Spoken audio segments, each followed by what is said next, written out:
احمدہ ونصلی علی رسولہ الکریم اما بعد فاعوذ باللہ من الشیطان الرجیم بسم اللہ الرحمن الرحیم سورۃ انزلناها وفرضناها وانزلنا فيها آیات بینات لعلکم تذکرون صدق اللہ العظیم۔ اللہ کا نام لے کر سورہ نور کا آغاز کر رہے ہیں۔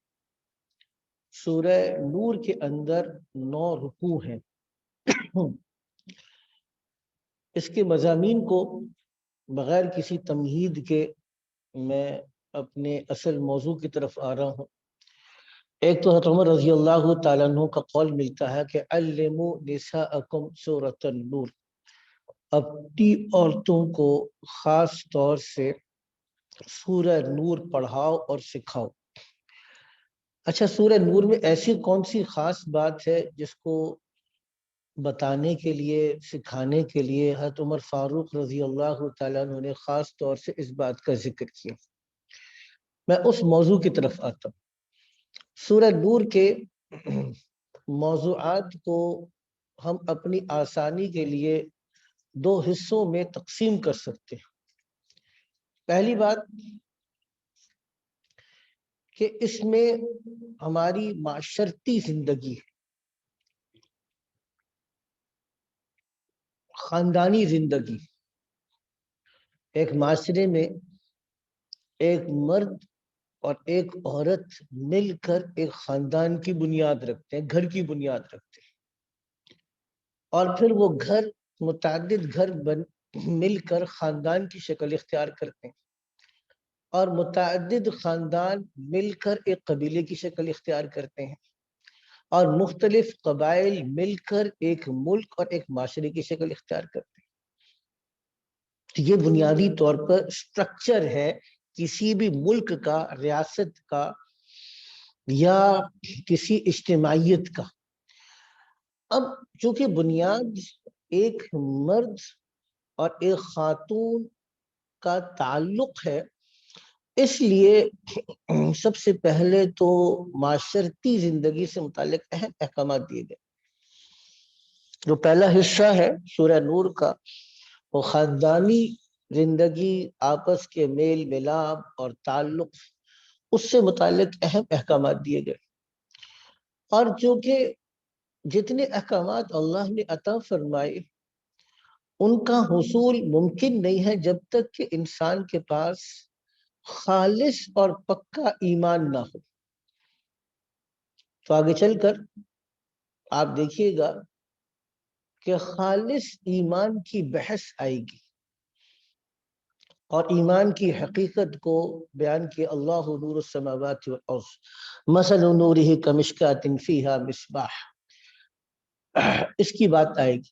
اچھا، اس ایمان کا حصول کیسے ہو، اس کی بات آئے گی۔ نہیں، میوٹ نہیں ہے، آواز سب کو آ رہی ہے؟ نہیں، سب کو آ رہی ہے آواز وہاں پہ؟ تو میرے خیال سے سب کو آواز آ رہی ہے نا۔ زوم پہ اگر میسج کر دیجیے گا، زوم پہ اگر آواز آ رہی ہے تو جی آگے چلیے گا۔ تو پہلے عرض کر رہا تھا کہ ایمان کا حصول کیسے ہو، تو اللہ نے ایمان کے حصول اور ایمان کے حصول کے بعد جو انسان کی کردار اور صفات آتی ہیں اس کو بیان فرمایا سورہ نور میں۔ اچھا، اس کے بعد جیسے میں عرض کر رہا تھا کہ معاشرے یا ایک ملک اور ایک ریاست کب وجود میں آتا ہے؟ جب خاندان ملتے ہیں۔ تو اب یہ اسلامی خاندان مل کر کس قسم کی ریاست وجود میں آئے گی، اس کی بنیاد کیا ہوگی؟ ایمان والوں کی اطاعت کا ذکر ہوگا، اور اسلامی معاشرے کے اندر ہی کچھ لوگوں کا منافقانہ کردار بھی ہوگا۔ تو اس منافقانہ کردار کو بھی سورہ نور کے اندر بیان کیا جائے گا۔ اور ایک اہم بحث جو آج کل کے لحاظ سے بہت ضروری ہے کہ یہاں پہ ذکر آئے گا آیت نمبر 55 میں، سورہ نور کی آیت نمبر 55 میں، 55 میں ذکر آئے گا خلافت کا۔ تو خلافت اور جمہوریت میں کیا فرق ہے؟ وہ 10-11 نقطے ہیں جو میں بیان کروں گا، اور اس کو سمجھنا ہمارے لیے بڑا ضروری ہوگا۔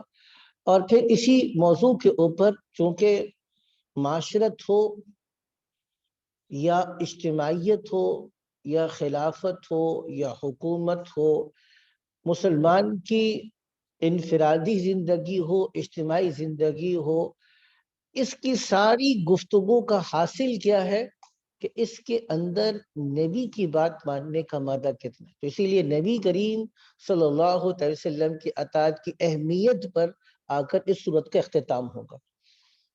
یہ میں نے اس کے چند جھلکیاں آپ کے سامنے رکھ دی۔ اب ہم بغیر کسی تاخیر کے اس کو شروع کرتے ہیں۔ بیان فرمایا سورۃ انزلناہا، یہ ایک سورت ہے، اور سورۃ کا ترجمہ کیا جائے گا ایک عظیم الشان سورت ہے۔ اب اس پہ سوال ہوگا کہ آپ نے عظیم الشان کس چیز کا ترجمہ کیا؟ سورۃ، تو اس پہ علماء کرام بیان کرتے ہیں کہ جناب یہاں پہ نکرہ ہے، النکرۃ للتفخیم۔ نکرہ کس کے لیے ہے؟ کسی چیز کی عظمت کو بیان کرنے کے لیے۔ تو یہ ایک عظیم الشان، عظمت والی، قابل قدر صورت ہے، انزلناہا، جس کو ہم نے اتارا۔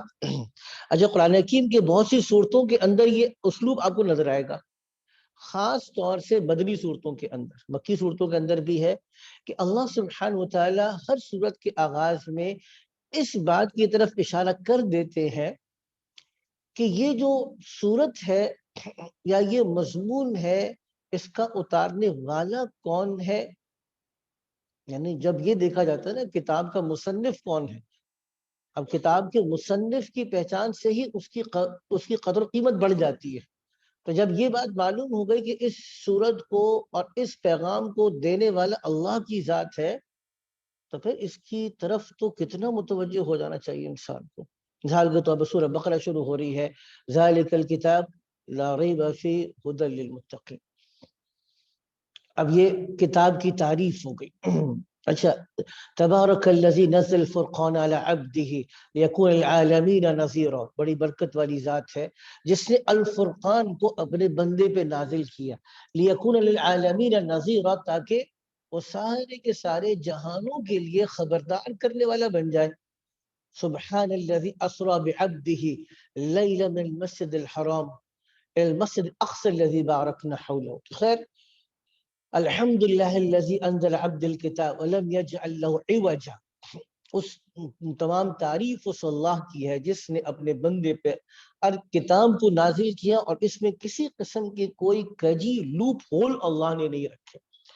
تو سورۃ انزلناہا یہ سورت ہے جس کو ہم نے اتارا ہے، یعنی اس کے الفاظ کو بعین ہی ہم نے اتارا، اور اسی طریقے سے ان الفاظ کو محفوظ کیا گیا۔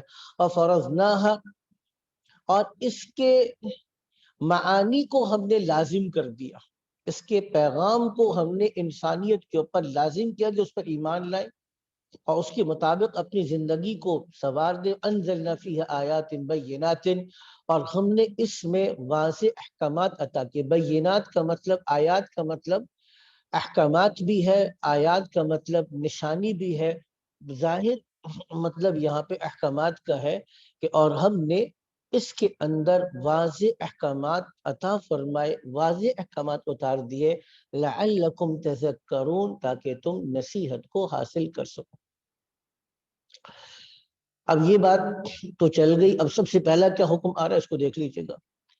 آیت نمبر 2 ہے، الزانیۃ والزانی، وہ عورت جو بدکاری کا ارتکاب کر لے، والزانی، اور وہ عورت اور وہ مرد جو بدکاری کا ارتکاب کر لے، فجلدوا کل واحد منہما مئۃ جلدہ، ان میں سے ہر ایک کو 100 کوڑے لگاؤ۔ ولا تأخذکم بہما رأفۃ فی دین اللہ، اور ان دونوں کے بارے میں تمہارے اندر کوئی شفقت نہیں ہونی چاہیے اللہ کے حکم کے بارے میں، یعنی اللہ کے حکم کو نافذ کرنے کے بارے میں ان دونوں کے حوالے سے تمہارے اندر کوئی نرمی کا پہلو نہ ہو۔ ان کنتم تؤمنون باللہ، اگر تم واقعی ایمان رکھتے ہو اللہ پر، والیوم الآخر، اور آخرت کے دن پر، ولیشہد عذابہما، اور چاہیے کہ ان کی اس سزا کو، ان دونوں کی سزا کا مشاہدہ کریں اور دیکھیں اور موجود رہیں طائفۃ من المؤمنین، ایمان والوں کا ایک گروہ۔ اب اس آیت میں کتنی باتیں بیان کی؟ باتیں بہت ساری میں نے بیان کرنی ہے، اس لیے نمبر وار گن لیجیے گا۔ پہلے بات بیان فرمایا کہ اگر کوئی آدمی بدکاری کا ارتکاب کرے، یا خدا نہ خواستہ اللہ حفاظت فرمائے کوئی عورت بدکاری کا ارتکاب کر لے، تو ان میں سے ہر ایک کو 100 کوڑے لگاؤ۔ ایک مسئلہ یہ بیان کر دیا۔ دوسرا مسئلہ کیا بیان کیا کہ ان دونوں کے بارے میں جب سزا نافذ کرنے کا وقت آئے تو تمہارے اندر کوئی نرمی اور شفقت کا پہلو نہیں ہونا چاہیے۔ دوسرا مسئلہ۔ تیسری بات یہ بیان فرمائے کہ اگر تو اللہ پر اور آخرت پر ایمان ہوگا تو تم اللہ کی مقرر کردہ سزاؤں کو نافذ کرنے میں کوتاہی نہیں کرو گے۔ تیسرا مسئلہ ثابت ہو گیا۔ چوتھا مسئلہ کیا ثابت ہوا؟ وَلْيَشْهَدْ عَذَابَهُمَا طَائِفَةٌ مِّنَ الْمُؤْمِنِينَ، کہ اس سزا کا مشاہدہ مسلمانوں کی ایک جماعت کو لازمی طور پہ کرنا چاہیے۔ جب یہ چار مسئلے سمجھ میں آگے پڑھنے سے پہلے ایک چیز سمجھیے گا۔ دیکھیے ایک بات یہ دیکھیے کہ اللہ نے جتنے قوانین عطا فرمائے بلکہ سزائیں عطا فرمائے، قوانین نہیں بلکہ سزائیں۔ ایک تو ہے حد، وہ اللہ نے حد مقرر کی، سزا مقرر کر دی، اللہ کی طرف سے مقرر کردہ ہے۔ اگر وہ جرم ثابت ہو جائے اب اس کو کوئی بھی ساقط نہیں کر سکتا، یہاں تک کہ اللہ کی نبی بھی ساقط نہیں کر سکتے تھے۔ جیسے ہمارے پاس قانون ہے کہ صدر پاکستان ساقط کر سکتا ہے، تو یہ غلط۔ شرعی اعتبار سے حد کو صدر پاکستان کیا 100 صدر بھی اکٹھے ہو جائیں، اقوام متحدہ بھی اکٹھی ہو جائے، اس کو ساقط نہیں کر سکتی، کیونکہ یہ سزا کس کی طرف سے مقرر کردہ ہے؟ اللہ کی طرف سے۔ اچھا یہ کون سی سزائیں ہیں جو خاص اللہ کی طرف سے مقرر کردہ ہے؟ اس کو بھی گن لیجیے گا۔ ایک تو یہ، اگر یہ سزا مقرر ہے غیر شادی شدہ کے بارے میں، اگر غیر شادی شدہ بدکاری کرے گا تو 100 کوڑے لگیں گے، اور اگر شادی شدہ بدکاری کرے گا نعوذ باللہ من ذالک تو رجم ہے۔ اچھا اتنی خطرناک سزائیں کیوں دی؟ ابھی آؤں گا اس بات کی طرف۔ دوسری سزا ہے چوری کرنے پر، چوری کرنے والے کے ہاتھ کاٹے جائیں گے، یہ بھی اللہ کی طرف سے مقرر کردہ حد ہے۔ تیسری سزا ہے محاربہ، ڈاکہ ڈالنے کے اوپر۔ ایک آدمی جتھا بناتا ہے، عمومی طور پہ لوگوں کے راستے روکتا ہے، ان کی جان مال اور عزت اور آبرو کے لیے خطرہ بن جاتا ہے، تو یہ جو جتھا بازی ہے مسلمانوں کے معاشرے کے اندر ڈاکہ ڈالنا ہے، اغوا برائے تاوان ہے، اس کی حد اور بڑی خطرناک حد مقرر فرمائی اللہ نے۔ اچھا چوتھی بات، اللہ نے اگر تہمت لگائے، جو آدمی تہمت لگائے تو 80 کوڑے ہیں، اور جو شراب پی اس کے لیے بھی 80 کوڑے ہیں۔ اور آخری بات، جو آدمی مرتد ہو جائے، مسلمان تھا اب مسلمان ہونے کے بعد وہ مرتد ہو گیا، کافر ہو گیا، اس کی سزا شریعت نے مقرر فرمائی کہ اس کو قتل کیا جائے گا۔ یہ 6 سزائیں ہیں۔ اچھا ان 6 سزاؤں کی پیچھے حکمت کیا ہے اس کو بھی سمجھے گا۔ یہ 6 سزائیں اللہ نے مقرر فرمائی، کیا اللہ تعالیٰ کو سزا دے کے خوشی ہوتی ہے؟ یہ تو کل ہم بات سمجھ چکے کہ اللہ کا حق ہے، کیونکہ وہ بادشاہ ہے، وہ ہر ایک سے پوچھ سکتا ہے، لیکن اس سے کوئی نہیں پوچھ سکتا کہ بھی آپ نے یہ کام کیوں کیا۔ تو وہ جو چاہے قانون بنا دے، بادشاہ کی حکمت ہے، بادشاہ کی مرضی ہے، کوئی اس سے یہ سوال نہیں کر سکتا کہ بھائی آپ نے یہ قانون کیوں بنایا۔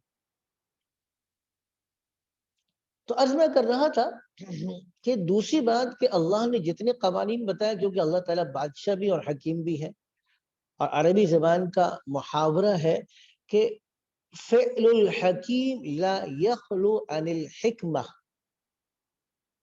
حکیم کا کوئی کام بھی حکمت سے خالی نہیں ہے۔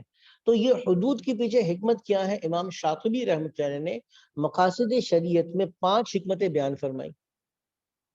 ایک تو کیا ہے؟ حفظ جان، قصاص کا حکم دیا، اگر آپ قتل کریں گے تو قصاص لیا جائے گا، یہ جان کی حفاظت ہے۔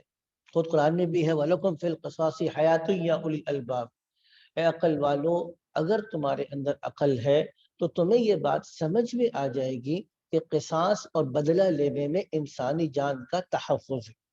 یہ قرآن کی آیت کا ترجمہ نہیں، اس کا مفہوم یا ترجمانی تھی جو میں نے عرض کی آپ سے۔ تو حفظ جان، جان کی حفاظت ہے۔ اچھا حفظ عقل ہے، حفظ عقل کے لیے کیا کیا؟ نشے کی چیزوں کو حرام کر دیا، شراب کو حرام کر دیا۔ اس میں کیا چیز، کیا فائدہ ہو رہا ہے؟ حفظ عقل ہے، انسان کے عقل کی حفاظت ہے۔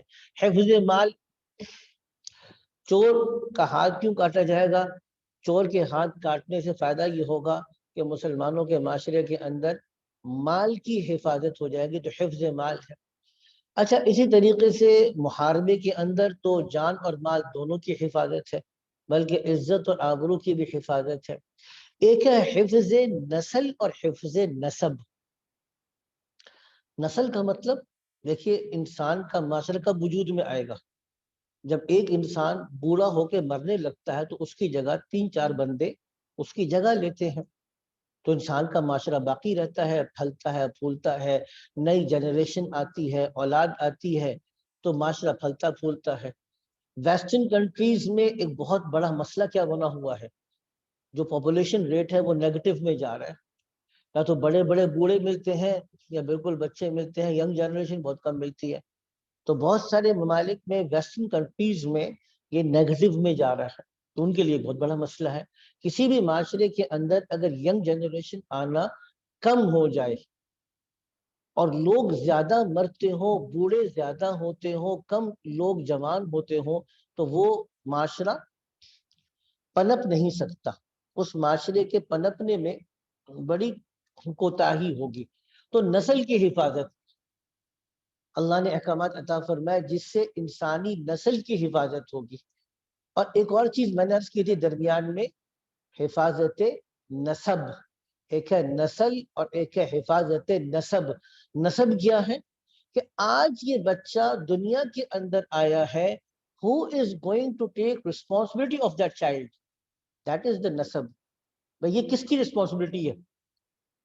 اس کی ایجوکیشن، اس کی اکوموڈیشن، اس کی بیماری، اس کی صحت، اس کا علاج، اس کا معالجہ، اس کی تعلیم، اس کی تربیت کس کی رسپانسبلٹی ہے؟ تو حفظ نسب کہ یہ ایسوسیشن ہو، بچہ کس کا ہے، کس کی ایسوسیشن اس کو ملے گی، کس کا تعلق اس کو ملے گا، اس کے متعلق ذمہ داری کون لے گا؟ حفاظت نسب، اس کے نسب کی بھی شریعت نے حفاظت کی۔ کتنی باتیں ہو گئیں؟ حفاظت عقل، حفاظت مال، حفاظت جان، حفاظت نسل اور نسب، اور 5 چیزیں حفاظت دین۔ آپ کے دین کی حفاظت، آپ کے ایمان کی حفاظت، آپ کے معاشرے کے اندر اسلام اور اللہ کے نبی کا تحفظ۔ بہت سے کم آتی ہے۔ قتل مرتد اسی لیے دیا، اگر قتل مرتد نہ ہو تو اسلام کا وجود خطرے میں پڑ جائے گا۔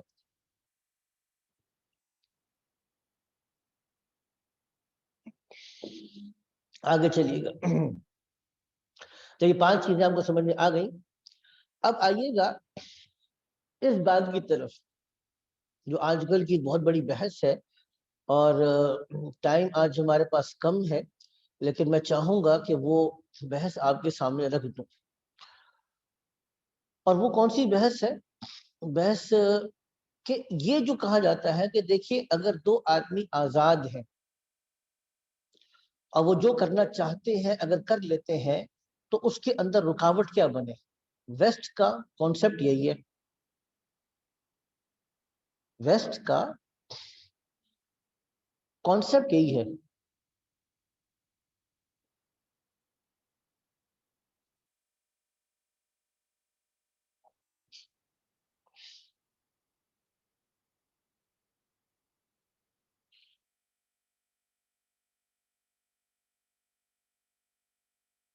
میں ایک پی ڈی ایف اصل شیئر کرنا چاہ رہا ہوں تاکہ اس کی بنیاد پر آپ لوگوں کے سامنے ساری بات میں کر سکوں۔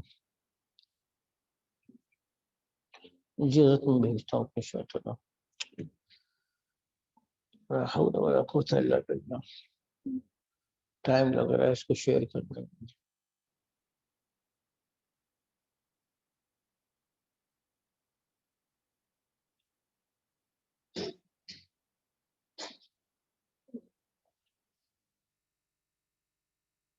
میں بھیج رہا ہوں، ایک منٹ۔ جی یہ بس 1 منٹ میں آپ کو بھیج رہا ہوں، تو آگے اس پر بھی آپ کی آئیے.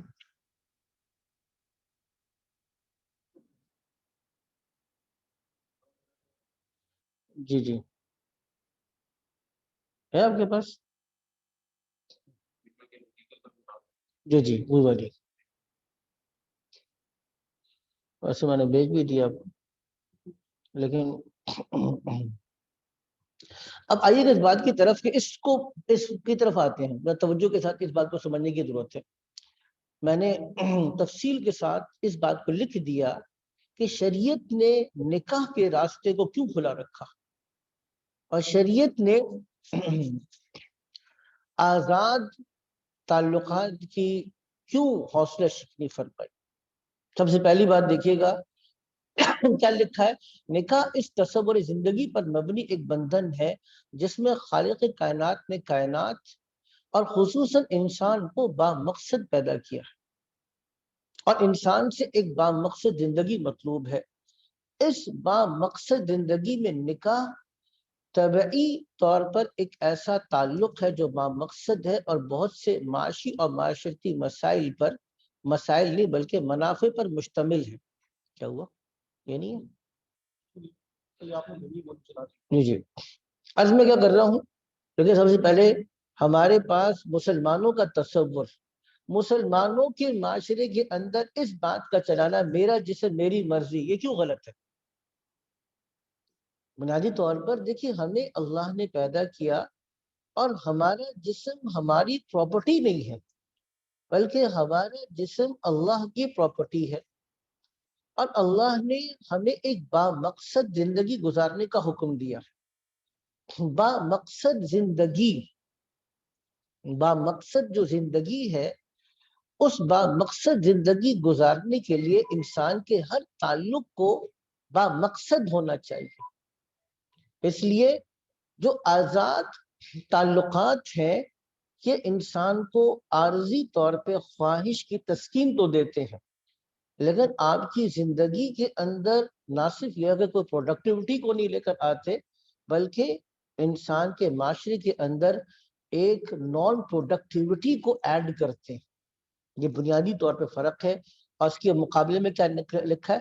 نفس پرستی اصلاً اس نظریے کی پیداوار ہے کہ یہ کائنات بھی عبث اور بے مقصد ہے، انسانی زندگی بے مقصد اور عبث. اس لیے کسی انسانی تعلق کے جواز کے لیے اتنا کافی ہے کہ وہ انسان کی خواہشات کی تکمیل کے ذریعہ ہو اور بس. یہاں پہ دیکھیے 2 کانسیپٹس علیحدہ ہیں، 2 ورلڈ ویو علیحدہ ہیں. Concept of life, ideology of life علیحدہ ہے. ایک کانسیپٹ آف لائف آپ کو کیا دے رہا ہے؟ ایک کانسیپٹ آف لائف آپ کو اللہ کا پابند کر رہا ہے. ایک کانسیپٹ آف لائف آپ کو خواہشات کا بندہ بنا رہا ہے. یہاں پہ میں نے آیت بھی ڈال دی دیکھنے کے لیے. اب یہ آیت کو میں تھوڑا سا بائی پاس کر رہا ہوں، یہ آیت آپ لوگ خود پڑھ سکتے ہیں کیونکہ ہم نے سبق کو تھوڑا سا آگے بھی بڑھانا ہے. نمبر 2، نکاح کے ذریعے معاشرے کی اہم ضرورت بقائے نسل کی ضرورت کو پورا کیا جاتا ہے. جیسے میں ابھی عرض کر رہا تھا، نکاح کے ذریعے سے کیا ہوگا؟ بقائے نسل بھی ہے اور اس بات نسب بھی ہے. یہاں پہ ایک چیز کو ایڈ کرنا چاہیے. وہ کیا چیز ایڈ کرنی چاہیے؟ ایک ہے بقائے نسل، نسل باقی رہے، اور دوسری بات اس بات نسب ثابت ہو سکے کہ یہ آنے والی نسل کس کی ذمہ داری ہے. اب آگے آیت کو میں نے نقل کر دیا جس میں بیان فرمایا کہ اللہ نے تم کو ایک انسان سے پیدا کیا اور اس ایک انسان سے اس کا جوڑا پیدا کیا، اور ان دونوں سے اللہ نے بڑی تعداد میں مرد اور عورتوں کو پھیلا دیا. واتقوا اللہ، سو تم اللہ سے ڈرو. اچھا، آزاد نفس پرستی نسل کشی کا ذریعہ بنتا ہے، نسل کو ختم کرنے کا ذریعہ بنتا ہے، جو کہ بہت زیادہ کامن ہے. اچھا، اب امریکہ کے اندر ابھی ایک ورڈکٹ آیا قانون میں، ابھی ورڈکٹ آیا کہ ابورشن کرنا کیسا ہے. بہت بڑی بات تھی ابورشن کرنا کیسا ہے. تو امریکن کورٹ بھی کہتی ہے کہ ابورشن کرنا غلط ہے.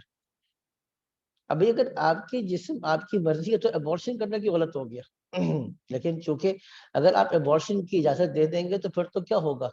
پھر تو آپ کے آنے والی نسلوں کا بالکل ہی پٹھا بیٹھ جائے گا نا. تو کہتے ہیں اسی لیے مغربی ممالک میں شرح پیدائش مسلسل گھٹ رہی ہے. آگے چلتے ہیں, آگے دیکھیے گا, آگے 3 نمبر 3 پہ غور کیجیے گا. نکاح خاندانی زندگی کو وجود دیتا ہے جس کے ذریعے سے فطری طور پہ انسان کو گھریلو زندگی کا سکون نصیب ہوتا ہے. یہ بہت امپورٹنٹ پوائنٹ ہے. آپ سورہ روم کی آیت میں آ رہا ہے کہ وَمِنْ آیَاتٍ خَلَقَ لَكُم مِّنْ أَنفُسِكُمْ أَزْوَاجًا, اللہ کی نشانیوں میں سے ہے کہ اللہ نے تمہارے ہی ذات میں سے تمہارے جوڑے پیدا کیے. اور کیوں کیے؟ تاکہ تم کو 3 فائدے حاصل ہوں گے. لِتَسْكُنُوا إِلَيْهَا, تاکہ تم سکون حاصل کرو. وَجَعَلَ بَيْنَكُم مَّوَدَّةً, اللہ نے تمہارے درمیان دلی محبتوں کو رکھا. اور رحمہ, اور تمہارے درمیان میں اللہ نے رحمت کے جذبات رکھ دیے. اب یہاں پہ بہت بڑی, اس پہ بہت زیادہ کلام ہو سکتا ہے. دیکھیے جو ویسٹرن سوسائٹی ہے اس کے اندر فیملی سٹرکچر بالکل تباہ برباد ہو چکا ہے. فیملی سٹرکچر, اچھا یہ فیملی سٹرکچر کا برباد اور تباہ ہونا ان انٹینشنل نہیں ہے, انٹینشنل ہے, جان بوجھ کر ہے. کیونکہ کیپٹلزم کو بہت مضبوط فیملی سسٹم اس کو سپورٹ نہیں کرتا. اچھا کیپٹلزم کو کیوں سپورٹ نہیں کرتا؟ کیونکہ سرمایہ دارانہ نظام کیا چاہتا ہے؟ سرمایہ دارانہ نظام یہ چاہتا ہے کہ جتنے لوگ کام کر سکتے ہوں وہ لوگ کام کریں, پروڈکٹیو ہونا. آپ کی لیبر فورس کیا ہونی چاہیے؟ جتنے لوگ کام کر سکتے ہیں. اچھا لوگ کام کب کریں گے؟ جبکہ ہر آدمی اپنی جگہ پہ انڈیپینڈنٹ ہو. انڈیپینڈنٹ کب ہوگا؟ جبکہ آپ کا فیملی جو سسٹم ہے تھوڑا سا ریلیکسڈ ہو. اگر ایک کمانے والا سب کی کفالت کرتا ہے تو باقی لوگوں کو کیا ضرورت ہے کمانے کی؟ ہمارے عارف زمان صاحب, ان کی اہلیہ چونکہ امریکن کنورٹ تھی, ریورٹ, تو جب وہ مسلمان ہوئی اور پھر بعد میں شادی ہوئی, اب جب آفس جانا تھا جاب پہ تو بڑی پریشان تھی کہ برقعے کے ساتھ پردے کے ساتھ کیسے میں یہ جاب کروں گی. تو ان کے عارف زمان صاحب نے کہا کہ تمہیں جاب کرنے کی ضرورت کیا ہے؟ تو ان کے لیے یہ بات بالکل نئی تھی کہ کیا ایسا پاسبل ہے کہ میں گھر بیٹھوں اور میری ضروریات پوری ہو جائے. میں نے کہا یہ پاسبل بھی ہے اور یہی ہمارا نظام بھی ہے. تو دیکھیے نکاح کے ذریعے سے اسلام آپ کو ایک بہت مضبوط خاندانی زندگی دیتا ہے. اس کے اگینسٹ آپ دیکھیے گا چونکہ نفس پرستی میں تعلق ہمیشہ عارضی ہوتا ہے, اسی لیے اب وہ میرج بانڈ کو تو ختم کر دیا, اس کو پارٹنرشپ کہتے ہیں. بلکہ اب ایک صاحب ابھی انگلینڈ سے آئے ہوئے تھے, تو وہ جس خاتون کے ساتھ ان کا جو دوست تھا, انہوں نے اپنے دوست کا واقعہ بیان کیا. ان کا جو دوست تھا وہ انگریز تھا انگلینڈ کا, اور وہ جس خاتون کے ساتھ رہ رہا تھا نہ اس کے ساتھ میرج بانڈ تھا نہ پارٹنرشپ تھی, کچھ بھی نہیں تھا. 2 بچے بھی تھے. وہ اس کو چھوڑ کے چلی گئی. وہ بہت خوش تھا اس بات پہ. اچھا خوش کس بات پہ تھا؟ اس بات پہ خوش تھا کہ شکر ہے, اس نے یہ کہا ایگزیکٹ ورڈ اس نے بتایا کہ تھینک گاڈ, خدا کا شکر ہے کہ میں نے اس سے شادی نہیں کی, کیونکہ اگر میں اس سے شادی کرتا کیا ہوتا 50% سے 70% ایسٹس مجھے اس کو دینے پڑتے. تو دیکھیں نظام کو خاص طور سے بنایا اس لیے گیا ہے کہ آپ مستقل تعلق کے بجائے عارضی تعلق کو رکھیں, اور یہ ایک مضبوط اکٹھے رہنے کے بجائے ہر آدمی کو آزادی دی جائے. یہ تیسری چیز ہے.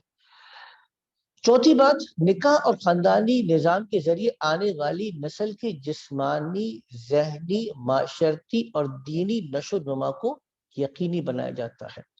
آگے آیت بھی میں نے نقل کر دی آپ کو. اور چوتھی بات, اس میں اگینسٹ میں آزاد نفس پرستی کے ذریعے جب خاندانی نظامی کھوکھلا ہو گیا اور بقائے نسل ہی مشکوک ہو گئی تو پھر صحت مند نشو و نما تربیت کیسے ہوگی؟ اسی لیے یوشا ایونز ایک ریورٹ ہے, ان کا ایک 10 منٹ کا کلپ ہے, مجھے ملا تو آپ کو بھیجوں گا.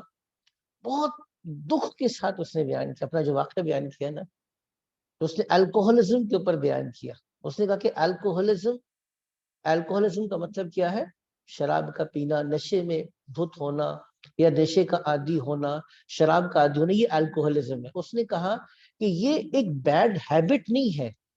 Alcoholism is a way of life, which destroys your family system.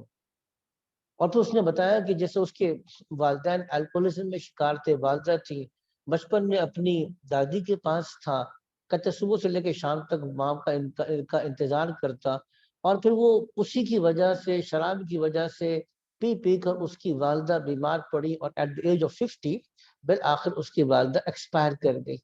اور جب وہ آخری وقت اپنی والدہ کے پاس تھا تو اس کی والدہ کے ایک ہی الفاظ تھے، مائی سن I am really sorry, I am really sorry, I am really sorry for what I have done to you. وہ جو میں تمہارے ساتھ کر چکی ہوں، I am really sorry for that. اس نے بہت دکھ کے ساتھ، وہ 10 منٹس کلپ ہے، وہ چیز ہمیں کرنی چاہیے۔ اس پہ دیکھیں دکھ یہ ہوتا ہے کہ دنیا کی سب سے قیمتی چیز آج ہمارے پاس مسلمانوں کے پاس ہے، لیکن ہم دوسروں کو دینے کے بجائے، حقیقت کیا ہے؟ الٹی ہے، اپ سیٹ ڈاؤن ہے۔ ہم ان کو دینے کے بجائے ان کا ردی اور ناکارہ نظام زندگی ہم لینے کے لیے تیار ہیں۔ آگے چلتے ہیں۔ اچھا، پوائنٹ نمبر 5 پہ آئیے گا۔ میں آیات کو بائی پاس کر رہا ہوں، آیات ایز اے ریفرنس دی ہوئی ہے، آپ اس کو پڑھ سکتے ہیں۔ نکاح کے ذریعے ایک خاتون کو چادر اور چار دیواری کا مکمل تحفظ ملتا ہے، کہ بہت امپورٹنٹ چیز ہے، توجہ دیجیے گا۔ نکاح کے ذریعے ایک خاتون کو چادر اور چار دیواری کا مکمل تحفظ ملتا ہے، اس وجہ سے کوئی خاتون معاشرے میں بے آبرو اور محتاج نہیں ہوگی، خصوصاً مہاجر اور آفت زدہ خواتین کے لیے۔ دیکھیے، ایک عورت کو سب سے زیادہ کس چیز کی ضرورت ہے؟ پروٹیکشن چاہیے، تحفظ چاہیے۔ اب دیکھیے، نکاح کے ذریعے سے ایک عورت کو، جب ایک مرد کہتا ہے کہ میں نے اس کو نکاح میں قبول کیا، تو مرد اس سے متعلق تمام ذمہ داریوں کو قبول کر رہا ہوتا ہے۔ اسی لیے اب یہ آیت سورہ ممتحنہ کی میں نے دی تفصیل، آپ اس آیت میں پڑھ لیجئے گا کہ جب مہاجر عورتیں ایمان والی تمہارے پاس آئیں، ان کی ایمان کی جانچ پڑتال کر لو، اور پھر کفار کی طرف ان کو واپس مت لوٹاؤ، اور پھر ان خواتین سے نکاح کر لو۔ یہ خاص طور سے یہ آیت، یہ اندر یہ چیز موجود ہے۔ اب دیکھیے 5ویں نمبر پہ جب عورت کو صرف حوث پوری کرنے کا ذریعہ سمجھا گیا، تو اب اس کی آبرو اور ذات دونوں خطرے میں ہے۔ پوری دنیا کے اندر یہ ایک تحریک چلتی ہے نا، یہ ایک تحریک چلتی ہے پوری کہ خواتین کے تحفظ کیسے ہوگا۔ تو خواتین کا تحفظ کے لیے ایک تحریک ہے، اور پوری دنیا کے اندر سیکسول ہراسمنٹ اور وومنس پروٹیکشن کی بات چلتی ہے۔ لیکن جب آپ نے عورت کو گھر سے باہر نکال کر سلور پلیٹ کے اندر ہر کس و ناقص کے سامنے رکھ دیا، تو پروٹیکشن کیسے ہوگی اس کو؟ اور پھر آپ نے اس کو یہ آزادی دے دی، ہر مرد کو آزادی دے دی کہ وہ جب چاہے جس عورت کے ساتھ چاہے جس طرح کا چاہے ریلیشن شپ رکھ سکتا ہو، چاہے کسی قسم کی ذمہ داری قبول نہ کرے۔ تو عورت کے لیے پروٹیکشن کیسے ہے پھر؟ تحفظ کیسے ہے پھر؟ تو سب سے بڑی بات جو نقصان خواتین کا ہے آزادی کے اندر، یعنی یہ سمجھ میں نہیں آتی خواتین کو بات کہ جتنی یہ آزادی کی بات کرتے ہیں، اس میں سب سے زیادہ نقصان کس کا ہے؟ وہ تو خواتین کا نقصان۔ آگے چلیے گا، آگے ہم آتے ہیں پوائنٹ نمبر 6 کے اوپر۔ چونکہ نکاح کے ذریعے انسان پہ معاشی ذمہ داری پڑتی ہے، اس لیے نکاح انسان کی قوت قسم کو بڑھاتا ہے۔ کیونکہ جو گھر کی پوری فائنینشیل رسپانسبلٹی کس کے اوپر اللہ نے رکھی؟ مرد کے اوپر رکھی۔ ہمارے حضرت سے ایک صاحب مرید ہیں، بریگیڈیئر صاحب، انہوں نے 3 شادیاں کی، ٹھیک ہے۔ اب اچھا، خیر 3 کی، 4 کی، 5 کی، 5 تو خیر نہیں کر سکتے، لیکن بہرحال 3 کی۔ اچھا، میں جو واقعہ بتانا چاہ رہا ہوں یہ ایگزیکٹلی واقعہ ہے کہ جب ان کو اس بات کا خیال ہوا کہ میں نے نکاح کرنا ہے، تو جو ان کی آمدنی تھی وہ کافی نہیں تھی، تو اب کچھ اضافی کرنا پڑا، تو کانٹینٹ رائٹنگ شروع کی۔ اچھا، آرمی نے باقاعدہ انویسٹیگیشن کی، شادی کرنی، جب وہ شادی کر لی، گھر چلا رہے ہیں، تو آرمی کی طرف سے انویسٹیگیشن ہوئی کہ جی آپ کے خرچے آپ کی آمدنی کے اندر نہیں ہو سکتے۔ جب آپ کے خرچے آپ کی آمدنی کے اندر ہو نہیں سکتے، تو اضافی آمدنی کہاں سے آ رہی؟ چونکہ آرمی تو سینسیٹیو معاملہ ہے نا کہ آپ کے پاس پیسے کہاں سے آ رہے ہیں، تو انہوں نے پھر ظاہر کیا جی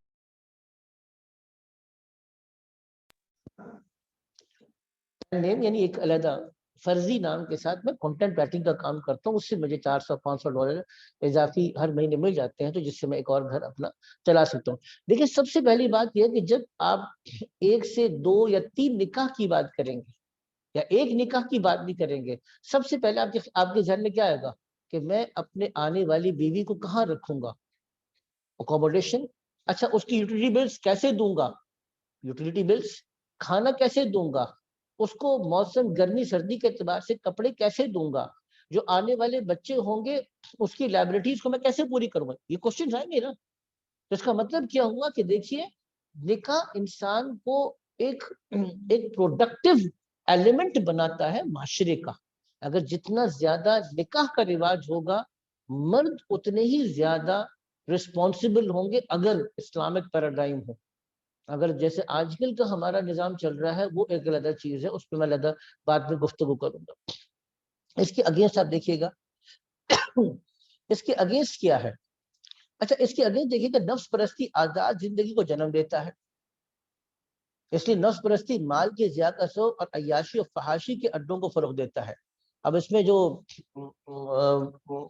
اڈے ہیں سارے کے سارے، کیونکہ آپ جتنا کمائیں گے وہ کیا کریں گے، بچوں پہ لگائیں گے. بچے تو آپ چاہتے نہیں ہیں، آپ فیملی سسٹم تو نہیں چاہتے نا، گھر تو ہے نہیں، نہ والدین ہے نہ بہن بھائی ہیں، تو جتنا کمائیں گے وہ کہاں پہ لگائیں گے، نعوذ باللہ من ذالک وہ کلبز میں لگائیں گے، آزاد میں لگائیں گے، کھانے پینے میں لگائیں گے، عیاشی میں لگائیں گے، باقی چیزوں کے اوپر لگائیں گے. یعنی کہ مقصد کیا ہے کہ جب آپ نے یہ طے کر لیا کہ میں نے آزاد زندگی گزارنی ہے تو پھر اب اس ماحول کے اندر یہ گیمبلنگ اور عیاشی، الکوہلزم، اس نے وجود میں آنا ہی آنا ہے. آگے چلیے گا، اب اس کو میں تقریباً ختم کرنے لگا ہوں بات کو اپنی. ساتواں نکاح دونوں فریقین پہ ذمہ داریوں کا بوجھ ڈال کر مجاہدہ نفس کے ذریعے تربیت کا سامان کرتا ہے. اب یہ اس میں مجاہدہ بھی ہے نفس کے اندر، کیونکہ آپ آزاد ہیں، کوئی پسند آیا تو رہا، نہیں پسند آیا تو کیا کیا، چھوڑ کے بھاگ گئے. حضرت مرزا مظہر جانے جانا رحمت اللہ علیہ، مرزا مظہر جانے جانا رحمت اللہ، نقشبندی بزرگ تھے. اچھا اتنے نازک مزاج تھے کہ اگر ایک مٹکے پر ایک پیالہ بھی الٹا رکھا ہوتا تو وہ کہتے میرے سر میں درد ہو گیا. لیکن بیوی انتہائی بد زبان، ایک دفعہ اپنے شاگرد کو بھیجا کہ جا کر گھر سے کھانا لے کر آؤ. وہ شاگرد گیا، جا کے اس نے دستک دی اور دروازے سے کہا کہ جی حضرت کا کھانا دیتے ہیں. وہ اہلیہ تھی بڑی مزاج میں، کڑوے مزاج میں، تم نے کیا حضرت حضرت لگا رکھا ہے، اس کی حقیقت مجھے پتا ہے، وہ تو یہ پوری جو لمبی فہرست سنا دی. یہ غصے میں آ گیا کہ میرے حضرت میرے استاد کو کہا، کرتا کیا کچھ کر تو کچھ سکتا نہیں تھا. خیر کھانا لے کے آیا، تل ملاتا ہوا حضرت سے کہا حضرت آپ نے کیسی عورت سے نکاح کر کے رکھا. وہ تو اتنی بد زبان ہے اور اتنی آپ کے بارے میں بری بری باتیں کرتی ہے. تو کہنے لگے کہ ہاں بات تو تمہاری ٹھیک ہے، لیکن اس میں ایک صفت ہے کہ ہے وفادار. دیکھیے نکاح کے اندر تو اب ایک دوسرے کے مزاج کی مخالفت کو برداشت کرنا، کیونکہ نبھانا ہے نا. محصنات غیر مصافحات ولا متخذات اخدان، قرآن کریم نے کہا حقوق ہیں، حقوق ادا کرنے پڑیں گے. حقوق ادا کرنا آسان ہے؟ اب دل ہو نہ ہو، آپ کے پاس فائنینشیل اتنی کنڈیشن ہو نہ ہو، ہر صورت میں آپ نے خرچے پورے کرنے ہیں. تو دیکھیں نکاح کے اندر انسان کے اندر انسانیت آتی ہے. یہ خواہشات کو ہر طریقے سے پورا کرتے چلے جانا، یہ جذبہ انسان کے اندر بنتا ہے. تو نکاح کے ذریعے سے انسان کی تربیت ہوتی ہے.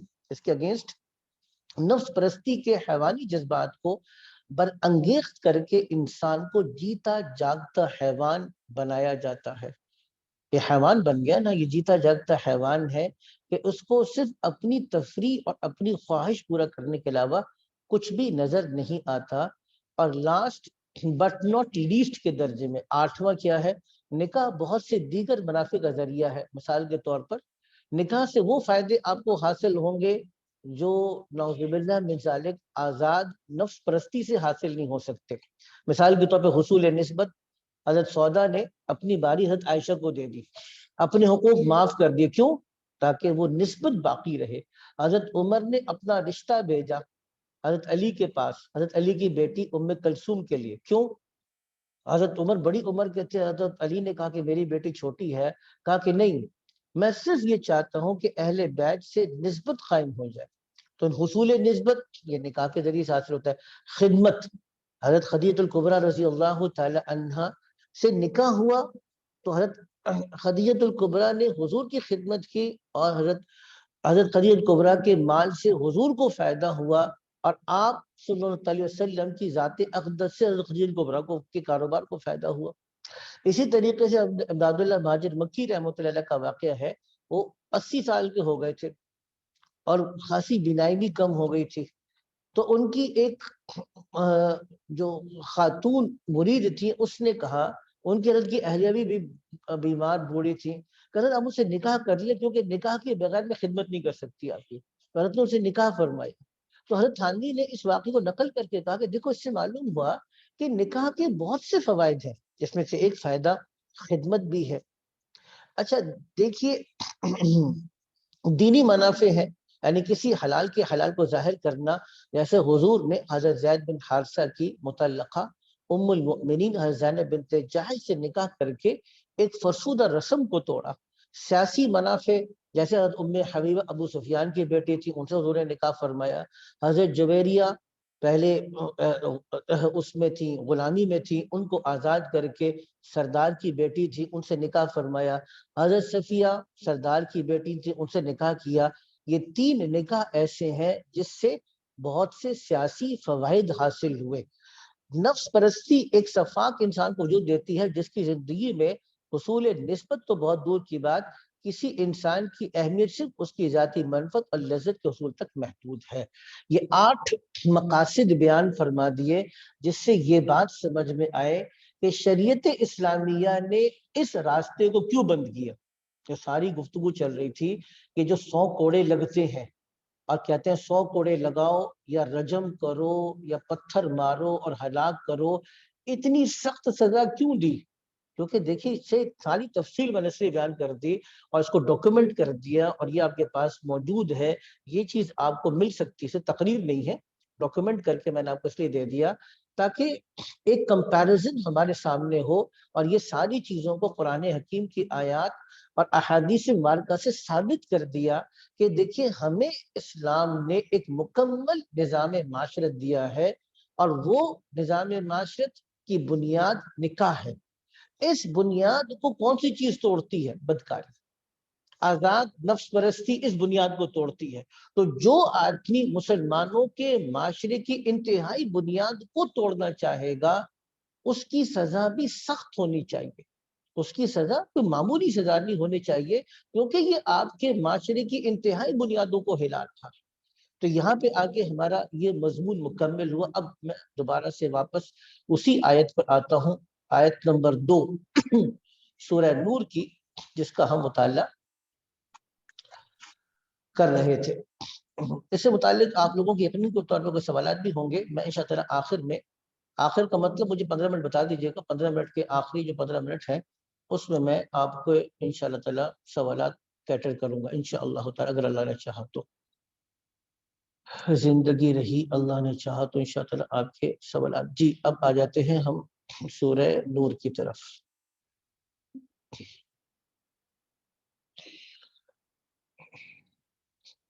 جی یہ آیت نمبر تھا، جی یہ آیت نمبر 2 دیکھ رہے تھے ہم. اچھا اب اس میں یہ تو بتا دیا.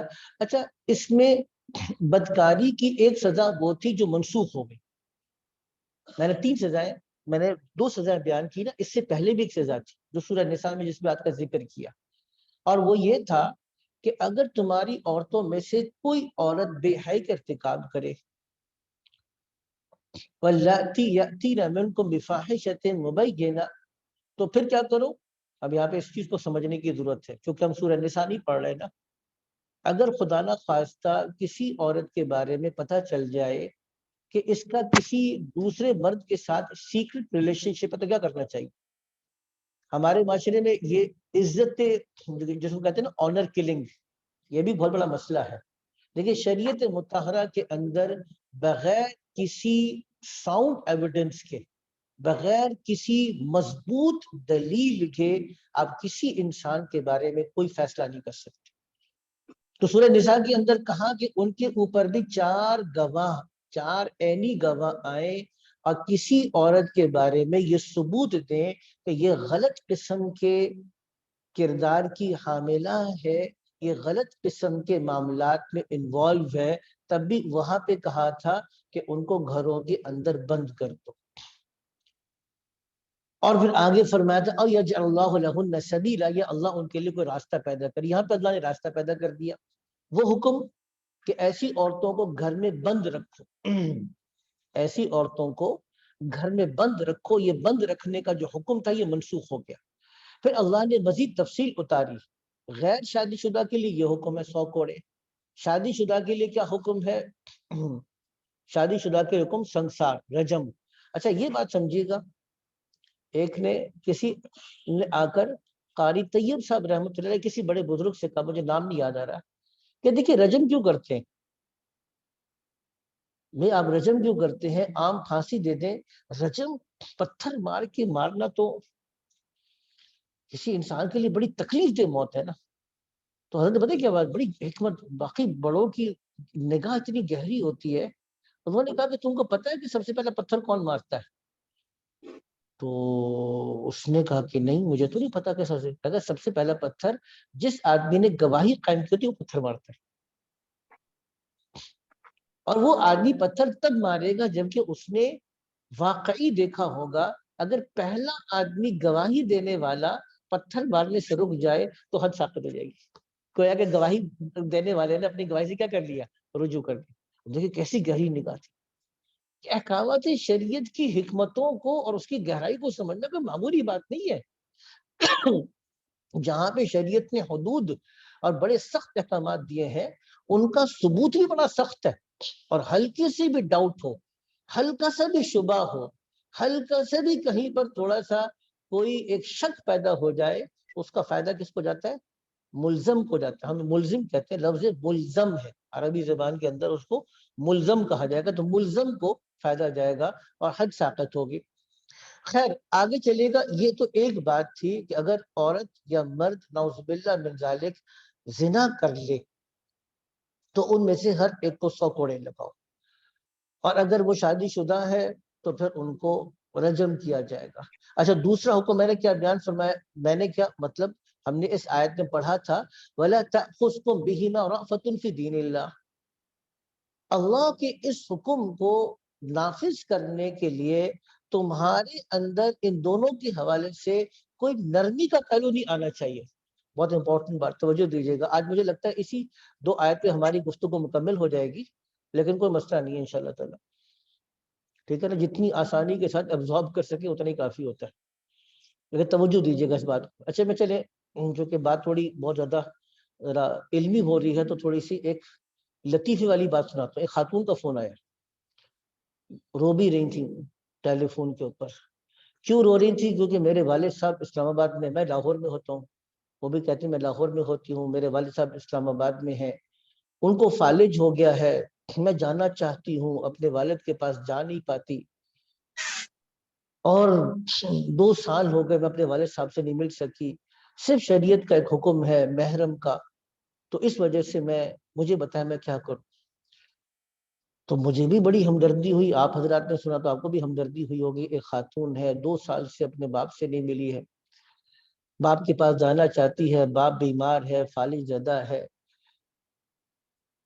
تو میں نے کہا جی آپ کے شوہر صاحب کہاں ہوتے ہیں؟ شوہر میرے پاس ہی ہوتے ہیں. تو میں نے کہا شوہر کے ساتھ، کہتے وہ تو ٹریول کرتے رہتے ہیں. تو میں نے کہا جی آپ شوہر کے ساتھ چلے جائیں.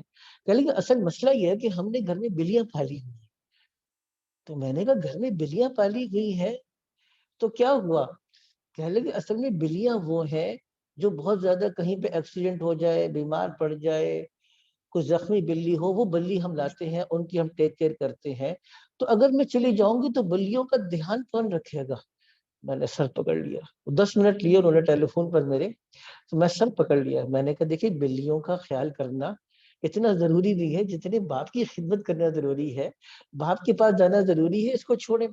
اچھا یہ واقعہ لطیفہ سنانے کا مقصد کیا تھا؟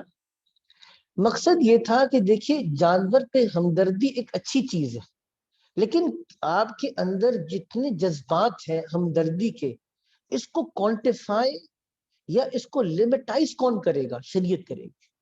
کس چیز کی کتنی حد ہے یہ شریعت بتائے گی آپ کو۔ اب یہاں پہ جانور پہ ہمدردی اپنے حد سے تجاوز کر چکی ہے، شریعت سے پوچھیں گے تو شریعت بتائے گی کہ یہ جانور سے ہمدردی مستحب ہے، والد صاحب کی خدمت فرض ہے، تو ترجیح کس کو ہوگی؟ فرض کو ترجیح ہوگی۔ تو ہمارے اندر جو شفقت، اب یہ بات ہم کو چونکہ سمجھ میں نہیں آئی، ویسٹ میں اسکینڈینیوین کنٹریز وغیرہ بہت سی جگہوں پہ capital punishment is not allowed, جو مرضی کر لو۔ اب کیوں کیپٹل پنشمنٹ کو کیوں الاؤ نہیں کر رہے؟ کیونکہ ان کے خیال میں انسانیت کے ساتھ ہمدردی ہے، شریعت کہتی ہے یہ انسانیت کے ساتھ ہمدردی نہیں ہے، یہ انسانیت کے لیے بربادی ہے۔ اسی لیے آپ دیکھ لیجئے گا، میں یہ نہیں کہہ رہا کہ کوئی مثالی ہے، سعودی عرب میں آپ دیکھ سکتے ہیں، اس سے پہلے افغانستان کے اندر یہ آج بھی جب سے آپ نے اسلامی حدود کو نافذ کرنا شروع کیا، اس میں بہت سی خرابیاں ہو سکتی ہیں، بہت سی ترقی کی گنجائش ہو سکتی ہے، میں ان کے ہر فیصلے کو ایڈوکیٹ نہیں کرتا، لیکن میں صرف یہ کہہ رہا ہوں کہ دیکھیے جب یہ حدود وجود میں آتی ہے تو امن وجود میں آتا ہے، اور ایسا امن آپ اسلامی حدود کے بغیر نہیں لا سکتے۔ اس لیے انسانی شفقت اور ہمدردی اس وقت تک معتبر ہے جب تک کہ وہ شریعت کے دائرہ کار کے اندر ہو۔ جب آپ کے جذبات آگے بڑھنا شروع کر دیں تو یہ آپ کی شفقت اور محبت در حقیقت شفقت اور محبت نہیں ہے، بلکہ نفس، شیطان یا آپ کی عقل کا دھوکہ ہے، جو کہ انسان سمجھ رہا ہے کہ شاید میں انسانیت کی بات کر رہا ہوں۔ یہ بہت امپورٹنٹ نقطہ ہے کہ دیکھیں انسانیت کس چیز کا نام ہے؟ انسانیت، ہر انسانی خیر کے جذبے کا نام انسانیت نہیں ہے، بلکہ انسانیت کا تحفظ وہ ہے جو اللہ نے اپنے مخلوق کو تحفظ دیا۔ دوسری بات کیا کہا؟ ان کنتم تؤمنون باللہ والیوم الآخر، اگر تم واقعی ایمان رکھتے ہو اللہ پر اور آخرت کے دن پر۔ مطلب یہ ہے کہ دیکھیے اگر ایمان کامل ہے تو پھر بہت سی چیزیں ایسی ہوں گی جو آپ کی عقل میں نہیں سمجھ میں آئیں گی۔ صحابہ کرام کو بعض چیزیں عقل میں سمجھ میں نہیں آئیں، مثال کے طور پر جب سورہ بقرہ کی آیت اتری ان تخفوا ما فی انفسکم او تبدوہ یحاسبکم بہ اللہ، تم چاہے ظاہر کرو یا چھپاؤ، اللہ تمہارے دلوں کے اندر آنے والی ہر چیز کا محاسبہ ضرور کرے گا۔ صحابہ کرام نے کہا کہ یا رسول اللہ، ہمارے دلوں کے اندر تو بہت سی چیزیں ایسی آتی ہیں جو غیر اختیاری ہیں، تو کیا غیر اختیاری چیزوں کے اوپر بھی محاسبہ ہوگا؟ تو اللہ کے نبی نے کہا کیا تم یہ کہنا چاہتے ہو جو بنی اسرائیل نے کہا تھا کہ سن تو لیا ہے عمل نہیں کر سکیں گے؟ تم کیا کہو؟ سمعنا واطعنا، ہم نے سن لیا، سمجھ میں آئے یا نہ آئے ہم نے اب حکم کو ماننا ہی ماننا ہے۔ تو دیکھیے اپنی لاجک اور اپنی ریزننگ کو سرنڈر کرنا بھی ایمان کا حصہ ہے، اور اپنے جذبات کو اللہ کی آگے سرنڈر کرنا بھی ایمان کا حصہ ہے۔ اس لیے اللہ نے یہ شرط لگائی، اگر تمہارا واقعی ایمان نہیں، ایمان کے لیے لٹمس ٹیسٹ دے دیا اللہ نے۔ آپ کی ایمان کا لٹمس ٹیسٹ کیا ہے؟ کہ آپ اپنی ریزننگ کو، اپنے ایموشنز کو، اپنے کلچر کو، اپنی ویلیوز کو، اپنے ایتھکس کو، اپنی ہر چیز کو اللہ کے حکم کے آگے قربان کرنے کے لیے تیار ہو کہ نہیں ہو؟ اگر تمہارا اللہ پر اور آخرت پر ایمان ہوگا تم ایسے ضرور کرو گے۔ حدود سے مقصود کیا ہے؟ پورے معاشرے کا تحفظ۔ اب مثال کے طور پر، اب میں آخری بات کر رہا ہوں پھر ہماری کوشچن آنسر سیشن ہوگا انشاءاللہ۔ دیکھیے سیالکوٹ موٹر وے پہ ایک مشہور واقعہ ہوا، 4-5 سال پرانی بات ہے، آپ حضرات کو یاد ہوگا۔ اس کا بندہ پکڑا بھی گیا، عابد ملہی کے نام سے تھا۔ اس آدمی کا کیا بنا؟ آپ میں سے کو بتا سکتا ہے کیا بنا اس آدمی کا؟ مجھے بھی نہیں پتا۔ اب اگر جب ہمیں مجرم پکڑے جائیں، گرفتار بھی ہو جائیں، اور پھر اس کے بعد یہ نہ پتا چلے کہ اس مجرم کا کیا بنا، تو جرم کم ہوگا؟ جرم کم نہیں ہوگا۔ آپ کے کراچی شہر میں کتنے بڑے بڑے علماء کرام کو شہید کیا گیا، مفتی عبدالمجید دین پوری، مولانا سید احمد جلال پوری رحمۃ اللہ علیہ، مفتی نظام الدین شامسی رحمۃ اللہ علیہ، مولانا یوسف الدہلوی رحمۃ اللہ علیہ، حضرت جی ہم جی پڑھاتے تھے، یہ حضرات پڑھاتے تھے جہاں ہم یہاں بیٹھے ہیں، کیا ان کے مجرمین کو کیفر کردار تک پہنچایا گیا؟ اب دیکھیے اگر آپ نے کسی کو پھانسی دینی بھی ہوتی ہے، سینٹرل جیل میں ادھر گیا تھا گجرانوالہ، تو وہاں پر اسی دن انہوں نے کسی کو پھانسی دی تھی تو اس کے ورثہ آئے ہوئے تھے. آپ پھانسی بھی دیتے تو کدھر دیتے ہیں؟ بالکل کال کھٹری میں دیتے ہیں. شریعت کا تقاضا کیا یہ دیکھیے گا یہاں پہ شریعت کا تقاضا کیا. پہلی بات تو یہ کہ اسپیڈی جسٹس ہے, گواہی کا نظام, ساؤنڈ ایویڈنس, یا ہے یا نہیں ہے, مجرم ہے سزا دو, مجرم نہیں ہے رہا کرو. درمیان میں اٹکانا کہ 2-2 10-10 15-15 سال ایک مسئلے چل رہے nothing doing. Speedy justice. اور اسپیڈی جسٹس کے ساتھ کیا ہے؟ سزا کا تصور اسلامی شریعت کے اندر یہ ہے کہ پورے معاشرے کو دکھاؤ. وَلْيَشْهَدْ عَذَابَ طَائِفَةٌ مِّنَ الْمُؤْمِنِينَ, اور چاہیے کہ اس معاملے پر, ان دونوں کی سزا کے موقع پر مسلمانوں کا ایک گروہ موجود رہے. آج آپ کے پاس میڈیا موجود ہے, پوری میڈیا کے اندر آپ دکھائیں کہ ان لوگوں کو اغوا برائے تاوان کے کیسز کو محاربے کی سزا دی گئی. میں دعوے کے ساتھ کہنے کے لیے تیار ہوں, آپ ایک گروہ کو سزا دے کے دکھائیں, انشاءاللہ تعالی دوسرا کوئی بندہ نہیں اٹھے گا. آپ ایک آدمی کے ہاتھ کاٹیں اور دکھائیں کہ اس کے ہاتھ کاٹے ہم نے, آپ دیکھیے گا چوری ختم ہوتی کہ نہیں ہوتی. آج صبح میری بات تو اتنا دکھ ہوا, ہمارے دوست, میرے رشتے میں ہم زلف ہوتے ہیں, سعد صدیقی صاحب, ان کے بہت قریبی دوست, ان کے پارٹنر بھی دار ارقم والے خالد رضا صاحب, کل رات کو ان کے گیٹ کے اوپر شہید کیا گیا. یاد تو شاید خبر ملی ہوگی شاید. جی, خالد رضا آج صبح شدید پریشان. کیوں؟ وجہ یہ ہے کہ قرآن حکیم کی آپ کے سامنے موجود ہے. سولت مرزا سولت یا سولت مرزا, کیا نام تھا ان کا, ایم کیو ایم کا, جو پکڑ کر ان کو اس کو پھانسی پہ چڑھایا تھا انہوں نے. مرزا سولت کو پتہ نہیں کتنا عرصہ جیل میں رکھا. جیل میں رکھنے کے بعد بھائی سوال یہ ہے کہ جب آپ نے ایک آدمی کو کنوکٹ کیا اور ایسی چیزوں میں کنوکٹ کیا جس سے کہ وہ معاشرے کو تباہ برباد کر رہا تھا, پھر آپ نے وہ اسلامی سزا کیوں نہیں دی جو شریعت کہتی ہے؟ شریعت کا تقاضا یہ ہے وَلْيَشْهَدْ عَذَابَ طَائِفَةٌ مِّنَ الْمُؤْمِنِينَ, کہ چاہیے کہ ان دونوں کی سزا کو مسلمانوں کا گروہ اس کا مشاہدہ کرے, معائنہ کرے. تو زجر, اس کو عربی زبان کے اندر زجر کہتے ہیں, عبرتناک سزا دینا, تاکہ آپ عبرت کا ایک ماڈل بنا سکیں. یہاں پہ آ کے ہماری آیت نمبر 2 مکمل ہوئی. اللہ نے چاہا تو کل اس گفتگو کو ہم لے کر چلیں گے, آج کے اتنا کافی ہے. سبحانک اللہم و بحمدک نشہد ان لا الہ الا انت